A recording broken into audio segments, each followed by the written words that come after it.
नमस्कार। एक और टिप्पणी के साथ मैं अतुल चौरसिया। हम हमेशा आपसे अपील करते हैं कि न्यूज लॉन्ड्री को सब्सक्राइब करें, क्योंकि जनता के द्वारा फंडेड मीडिया ही अब लोकतंत्र में निहित मीडिया की भूमिका का ईमानदारी से निर्वाह कर सकता है। अक्सर हमारी सब्सक्रिप्शन की अपील को लोग यूट्यूब चैनल के सब्सक्रिप्शन की अपील समझ लेते हैं। यूट्यूब तो आप सब्सक्राइब करें ही, सिर्फ सब्सक्राइब ही नहीं बल्कि हमारे वीडियो को लाइक और शेयर भी करें। आपकी इस छोटी सी मदद से हमारा वीडियो और न्यूज लॉन्ड्री के बारे में लोग ज्यादा से ज्यादा जान पाएंगे। न्यूज लॉन्ड्री विज्ञापन से मुक्त पत्रकारिता करता है, इसलिए जहां तक संभव हो सके हमारे वीडियो को लाइक और शेयर जरूर करें। आगे धरपकड़ न्यूज है। धरपकड़ न्यूज। धरपकड़ न्यूज में आपका स्वागत है। पेश है अब तक के मुख्य समाचार। गत दिनों ओबीसी समुदाय के अपमान को लेकर सरकार पूरे देश में अति सक्रिय हो उठी। मदर ऑफ डेमोक्रेसी के फादर ऑफ हिपोक्रेसी ने घोषणा की है कि देश के स्वनामधन्य ओबीसीयों के अपमान को वह हाथ पर हाथ धरे और आंख मूंद कर नहीं देख सकती। इसके लिए उसे किसी की संसदीय छीननी हो या ईडी सीबीआई लगानी पड़े, सरकार पीछे नहीं हटेगी। अति पिछड़ा जाति सूचक गाली देते हो, कहते हो कि चोर हैं।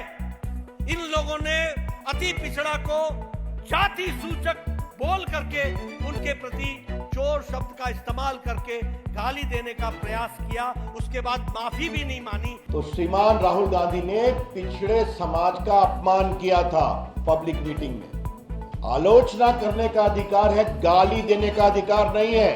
और राहुल गांधी ने गाली दी थी, बेइज्जत किया था। सभी चोर मोदी हैं ये बोल दो, किसी को किसी की हत्या के साथ जोड़ दो, कुछ भी कह दो, आपको तो कोई देश में कोई कुछ कर ही नहीं सकता। सरकार की इस त्वरित कार्रवाई पर ऑल इंग्लैंड ओबीसी सम्मान मोर्चे के अध्यक्ष श्री नीरव मोदी जी ने खुशी जताई है। उन्होंने कहा है कि ओबीसी समाज ने जिस संघर्ष और तपस्या से मुझे इस मुकाम तक पहुंचाया है, मेरी इच्छा है कि बाकी लोग भी सरकार के सहयोग से यहां तक पहुंचे। हमारे समाज की मजबूती की दिशा में सरकार का यह प्रयास सराहनीय है। श्री नीरव मोदी ने ओबीसी प्रधानमंत्री मोदी से अपील की है कि वो देश में कम से कम 3 ऐसे बैंक और खोलें जहां से हमारे समाज के लोग बिना जमानत लोन लेकर फरार होने की सुविधा उठा सकें। श्री मोदी ने कहा कि हम उम्मीद करते हैं कि भविष्य में भी डंकापति की सरकार इसी तरह से पीड़ित वंचित ओबीसी समुदाय के हितों का ख्याल रखेगी। ओबीसी समाज के कल्याण हेतु श्री नीरव मोदी ने लंदन में एक फंड स्थापित करने की घोषणा भी की है। उन्होंने कहा, भारत के बैंकों से लूट कर लाई गई संपत्ति से हम ओबीसी कल्याण ट्रस्ट स्थापित करेंगे। देश भर के ओबीसीयों से हम अपील करते हैं कि बैंकों से लूटकर ज्यादा से ज्यादा पैसा इस ट्रस्ट में जमा करें, ताकि आने वाले समय में ओबीसीयों को किसी तरह का भेदभाव न झेलना पड़े। डंकापति की इस कार्रवाई को ओबीसी समाज की एक अन्य महत्वपूर्ण हस्ती श्री ललित मोदी जी का भी समर्थन मिला है। लंदन स्थित ओबीसी हितकारिणी संस्था को संचालित करने वाले श्री ललित मोदी जी ने कहा कि भले ही हम भारत में नहीं हैं, लेकिन हमारा दिल और दिमाग ओबीसीयों के साथ है। हम अपने समाज के तमाम लोगों से आह्वान करते हैं कि वो भारत से लूटपाट कर जो कुछ भी थोड़ा बहुत धन लंदन लेकर आए हैं, उससे ओबीसी समाज के कल्याण का काम आगे बढ़ाएं। एक महत्वपूर्ण घटनाक्रम के तहत देश के प्रधानमंत्री डंकापति ने ऐलान किया है कि अगले कुछ दिनों तक वो सिर्फ ओबीसी के प्रधानमंत्री बने रहेंगे। वक्त का तकाजा है कि सर्व समाज के प्रधानमंत्री का पद कुछ दिनों के लिए त्याग दिया जाए। जानकारों के मुताबिक डंकापति अतीत में भी समय समय पर हिंदू, ओबीसी, पिछड़ा और भारतीय आदि बनते रहे हैं। अतीत में एक वक्त ऐसा भी रहा जब वो दलित विरोधी भी बन गए थे। नरेंद्र मोदी ने दलितों को बताया मंदबुद्धि। यह ज्यादा पुरानी बात नहीं है, 2010 का मसला है। तब डंकापति सूबाए गुजरात के रहनुमा थे। उनका मत था कि बुद्धि सिर्फ उनके जैसे ओबीसीयों और सवर्णों के पास है, दलित तो मंदबुद्धि होते हैं। डंकापति के उस कारनामे पर राष्ट्रीय अनुसूचित जाति आयोग ने उन्हें नोटिस भी जारी किया था। डंकापति का मानना है कि अवसर ही सबसे बड़ा वाद है, बाकी सारे विवाद हैं। समय आने पर ओबीसी बनना पड़ता है और समय जाने पर दलितों को मंदबुद्धि भी कहने में कोई पाप नहीं, और महिलाओं को तो कुछ भी कहने की छूट है।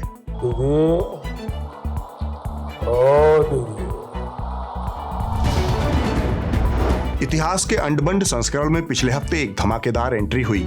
सरहदी सूबे जम्मू कश्मीर के उपराज्यपाल श्री मनोज सिन्हा ने कहा है कि इस देश के बहुत सारे पढ़े लिखे लोग भी बहुत कम पढ़े लिखे हैं और उन लोगों को खासकर पढ़ा लिखा होने का मुगालता नहीं पालना चाहिए जो संघ और भाजपा के पाले में नहीं है। और गांधी कांग्रेस के बारे में बोलने से पहले तो ऐसे लोगों को हर हाल में इतिहास का सिन्हा जी मॉडल को फॉलो करना पड़ेगा। सिन्हा जी के मुताबिक महात्मा गांधी के पास लॉ की कोई डिग्री नहीं थी, वो तो बस यूं ही चलते फिरते बैरिस्टर बन गए। But did you know that he did not have a single university degree or qualification? There are many of us who think that Mahatma Gandhi had a law degree. No, he did not. His only qualification was a high school diploma. He qualified to practice law. He did not have a law degree. He had no degree. Yes, just look at how educated he was. Father of the nation, Rashtrapita bane. So let me also make it clear to you that not only be indulging in the formal connection with the degree and what you think is education. Sinha ji के इस विचारोत्तेजक बयान के बाद चर्चा चल पड़ी कि बिला वजह ही कुछ लोग प्रधानमंत्री की शिक्षा को लेकर मुद्दा बनाते रहते हैं, जबकि प्रधानमंत्री जी तो शिक्षा के मामले में गांधी जी के समकक्ष हैं। विवाद बढ़ता देख कुछ चतुर सुजान लोगों ने गांधी जी की वह डिग्री पेश की जिसके मुताबिक 1888 से 1891 के बीच वो यूनिवर्सिटी कॉलेज ऑफ लंदन से लॉ की डिग्री हासिल कर रहे थे।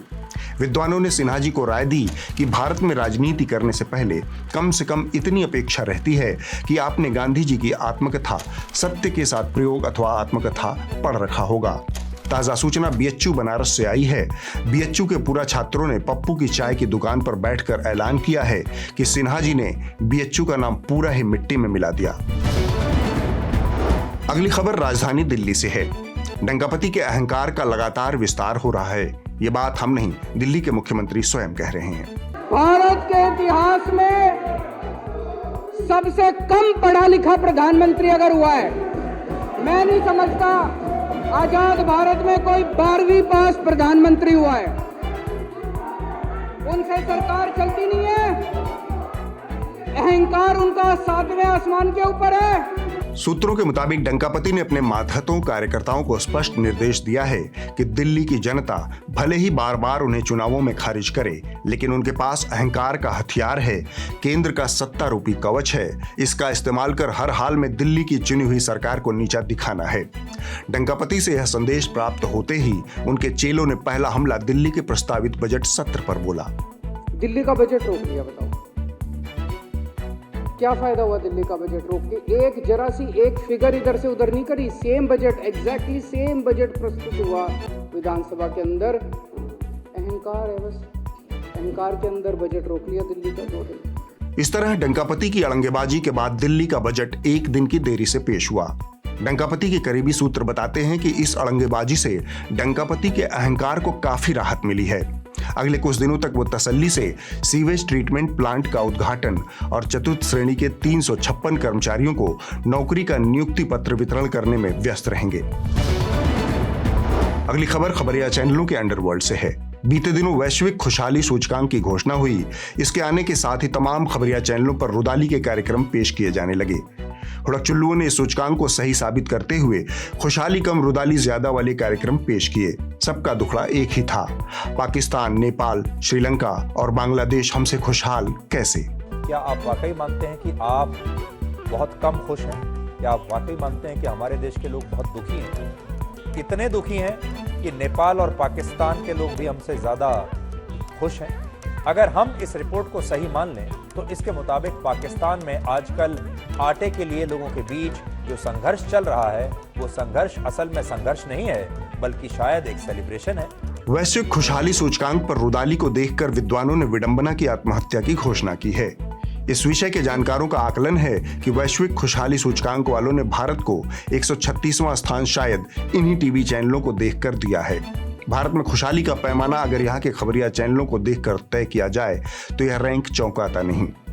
इन चैनलों पर हमेशा हिंदुओं की फटी रहती है, मुसलमान दंगों में लिप्त रहता है, विपक्ष साजिशों में मुब्तिला है, जुडिशरी एंटी इंडिया गैंग से मिली हुई है और जिहाद के सबसे ज्यादा प्रकार भारत में प्रचलित हैं।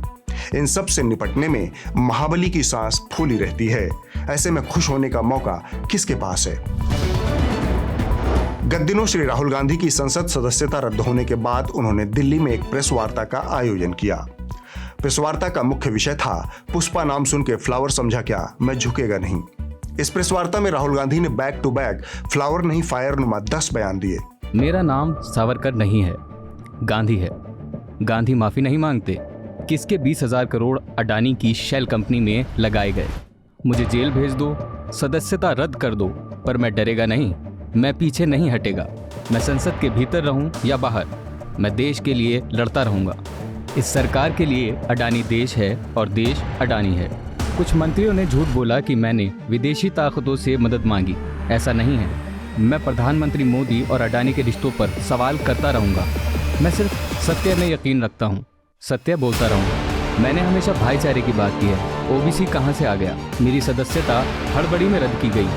मैं उनकी आंखों में डर देख सकता हूं। और अंत में फ्लावर नहीं फायर सीरीज के तहत श्री राहुल गांधी ने कहा, हवा निकल गई, हवा निकल गई। इस बयान के बाद विद्वानों ने श्री राहुल गांधी को सलाह दी है कि आप अपनी ऊर्जा भाजपा को हराने में लगाएं। विपक्ष को उसकी सख्त जरूरत है। पत्रकारों पर हमले में इसे जाया न करें। सूत्रों के मुताबिक राहुल गांधी इस सलाह से और भड़क गए। उन्होंने कहा, फ्लावर नहीं फायर है, मैं झुकेगा नहीं। धरपकड़ न्यूज पर समाचार समाप्त हुए। अब वक्त है एक ब्रेक का।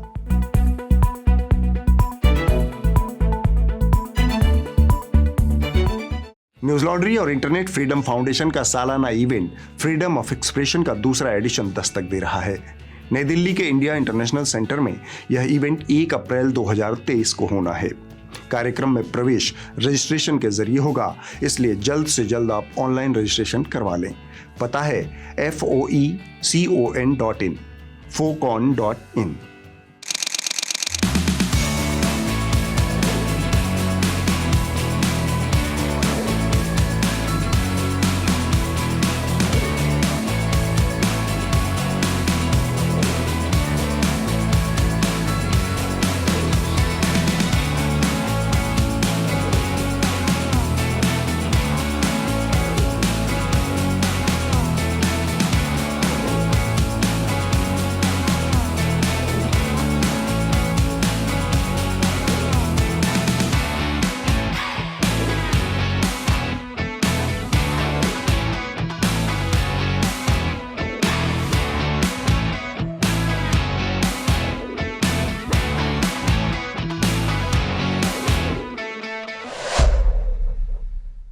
राहुल गांधी की संसद सदस्यता खत्म करने का मुद्दा हुड़कचुल्लू एंकराओं के हाथ मुंहमांगी मुराद की तरह लगा। राहुल की सदस्यता निरस्त होने की खुशी में बहुत से जरूरी सवाल पीछे छोड़कर हुड़कचुल्लुओं ने बुद्धू बक्से के पर्दे को सोहरगान में तब्दील कर दिया। जरूरी सवाल यह है कि मानहानि के मसले को आपराधिक कृत्य की श्रेणी में रखना चाहिए या सिविल ऑफेंस में। यह बहस बहुत पुरानी है। दूसरी बात, जब कोर्ट ने 1 महीने की मोहलत दे रखी थी ऊपरी अदालत में अपील करने के लिए, तब दूसरे ही दिन सदस्यता निरस्त करके लोकसभा सचिवालय ने क्या संकेत दिया? क्या किसी के बयान से किसी तीसरे व्यक्ति की मानहानि हो सकती है, जैसा कि इस मामले में हुआ, जबकि राहुल गांधी का इशारा उस व्यक्ति की ओर कतई नहीं था। जाहिरन यह तय करने का जिम्मा अब ऊपरी अदालतों के हाथ में है। लेकिन मैं इस बारे में इतना ही कहना चाहूंगा कि भाजपाई मान और हानि के मामले में बहुत निचले पायदान पर खड़े हैं। शुरू में ही मैंने दलितों के बारे में प्रधानमंत्री की राय से आपको अवगत करवा दिया है। संघ और इसके समर्पित तमाम वैध अवैध संगठनों का प्रिय जुमला रहा है, हर मुसलमान आतंकी नहीं है, लेकिन हर आतंकी मुसलमान ही होता है। तो अगर राहुल का बयान सारे मोदियों पर लागू होता है तो ये बयान कितने भाजपाइयों पर लागू होगा? बहरहाल हम हुड़कचुल्लुओं की ही बात करते हैं जो इस मौके पर सोहरगान में लग गए थे।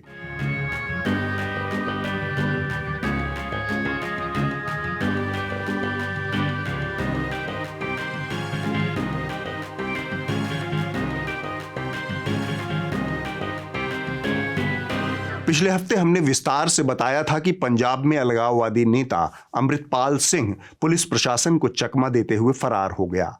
इस मामले में जितने सवाल पंजाब पुलिस के ऊपर हैं, उतने ही सवाल केंद्रीय एजेंसियों के ऊपर भी खड़े होते हैं। आखिर किसके संरक्षण में अमृतपाल सिंह लगातार आजाद घूम रहा है? लेकिन इस हफ्ते खबरिया चैनलों ने हमेशा की तरह इस मुद्दे को भी नौटंकी बना दिया। पुलिस और जांच एजेंसियों से प्लांट की गई सूचनाओं के आधार पर वो बातें अमृतपाल के बारे में दिखाई गई कि बस पूछो मत। अमृतपाल पहुंचा कनाडा। अमृतपाल का जॉर्जिया कनेक्शन। पाकिस्तान भागने वाला है अमृतपाल सिंह। नेपाल में अमृतपाल का नया ठिकाना। धरती के लगभग हर हिस्से में अमृतपाल फरार होकर पहुंच चुका है, सिर्फ चांद पर पहुंचना बाकी है। लेकिन मेरा ध्यान जिस आदमी ने सबसे अधिक खींचा वो है तिहाड़ शिरोमणि। उन्होंने प्लांट पत्रकारिता का बजबजाता नमूना पेश किया।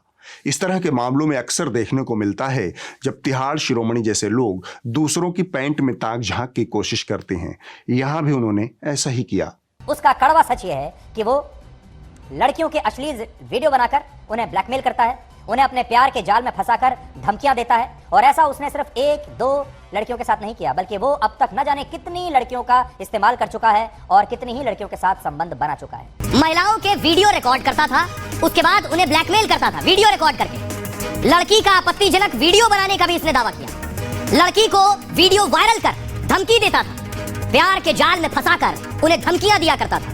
कई लड़कियों को अपना शिकार बना चुका है अमृतपाल लड़कियों से कमिटमेंट नहीं करना चाहता किसी रिश्ते में, लड़की से सीरियस रिलेशन में भी नहीं पड़ना चाहता।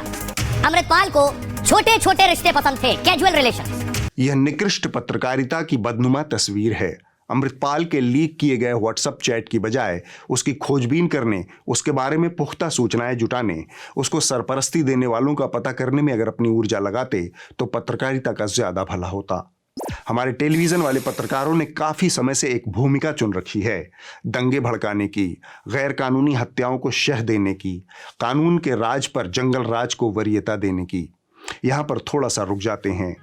आप लोगों की सहूलियत के लिए मैं कुछ टिकर्स पढ़ देता हूं। बुलडोजर बाबा, अतीक आ रहा है। योगी का प्रण अब पूरा होगा। माफिया अतीक के गुनाहों का हिसाब। यूपी पुलिस की गाड़ी, अतीक की सवारी। गाड़ी में अतीक को लग रहा है डर। यूपी में अतीक का खौफ द एंड होने ही वाला है। माफिया को डर सताए कहीं गाड़ी पलट न जाए। बहुतेरे एंकराओं के भीतर एक जुगुप्सा है कि इस देश में कोर्ट कचहरियों की क्या जरूरत है। जैसे लोगों के घर पर बुलडोजर चल सकता है, जैसे आरोपियों को पुलिस सीधे गोली मार सकती है, क्यों न इस मामले में भी वैसा ही कुछ हो जाए। बीते हफ्ते पत्रकारिता के 2 बड़े आयोजन हुए। एक अच्छाइयों के लिए याद रखा जाएगा, दूसरे में याद रखने लायक कुछ है भी या नहीं आप खुद तय कर लें। तो दूसरे वाले से ही शुरू करते हैं। इंडिया टुडे का सालाना कार्यक्रम इंडिया टुडे कॉन्क्लेव संपन्न हुआ। प्रधानमंत्री ने कार्यक्रम में शिरकत की। इस दौरान इंडिया टुडे के चेयरपर्सन अरुण पुरी ने ये सब किया। सर, आप बुरा ना मानो तो मैं एक बात कहना चाहता हूं। मीडिया आपके सरकार से बड़ी परेशान है। हाँ, आपकी सरकार की से कोई जानकारी लीक नहीं होती जैसे पहले सरकारों से होती थी। किसी को पता नहीं होता कि कौन आपका प्रेसिडेंशियल कैंडिडेट बनेगा। रीशफल का तो भूल ही जाओ। और राज्य में कौन बनेगा मुख्यमंत्री जब मौका आता है, कोई खबर नहीं। खबरें लीक होना तो छोड़ ही दीजिए सर, यहां तो आपकी बिरादरी ने अपना सवाल ही लीक करना शुरू कर दिया है। और जो खबर सामने है उसे करने का साहस भी तो नहीं है। प्रधानमंत्री पर अडानी समूह के साथ संबंधों को लेकर तमाम सवाल हैं। हिंडनबर्ग रिसर्च ने बहुत सारी गड़बड़ियां उजागर की हैं। सरकार खुद ही संसद का सत्र नहीं चलने दे रही। देश का बजट बिना किसी बहस मुबाहिसे के सरकार ने पास कर दिया।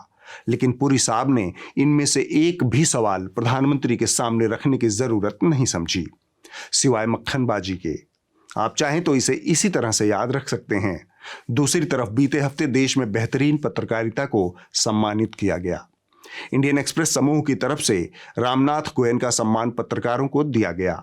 इस मौके पर इंडियन एक्सप्रेस के संपादक राज कमल झा ने एक बार फिर से सत्ता के द्वारा पत्रकारिता के सामने पैदा की गई विपरीत परिस्थितियों का हवाला दिया। इस विपरीत परिस्थिति में बेहतर पत्रकारिता की जरूरत को रेखांकित किया। The court has kept pushing back at the state to expand our freedoms. That's why when the lights dim, when a reporter is arrested under a law meant for terrorists, when another is arrested for asking a question, when a university teacher is picked up for sharing a cartoon, a college student for a speech, a film star for a comment, or when a rejoinder to a story comes in the form of a police FIR, we turn to the North Star for its guiding light.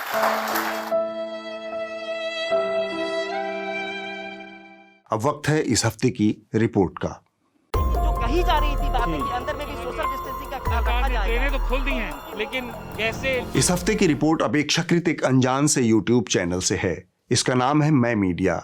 यह report Bihar के सहरसा जिले में स्थित एक referral अस्पताल की बदहाली की कहानी है। यह तस्वीर देश के बहुतेरे जर्जर सरकारी अस्पतालों का प्रतिनिधि है। सहरसा जिले का यह अस्पताल रेफरल है, लेकिन यहाँ पर सिर्फ सर्दी, खांसी और बुखार का इलाज होता है। बिल्डिंग जर्जर होकर खंडहर में बदल चुकी है। यह रिपोर्ट जनता के पैसों के निर्मम दुरुपयोग पर भी एक मूक टिप्पणी है। लाखों करोड़ रुपए देखते ही देखते खंडहर में बदल जाते हैं। अच्छा, ये बताइए, यहाँ भवन देख रहे हैं पूरा खंडहर में तब्दील हो चुका है, डर नहीं लगता आप लोगों को? डर लगता है, फिर भी ड्यूटी करना है तो हम लोग ड्यूटी कर लेते हैं। अच्छा, जनरेटर वगैरह सब देख रहे हैं कि बंद पड़ा हुआ है?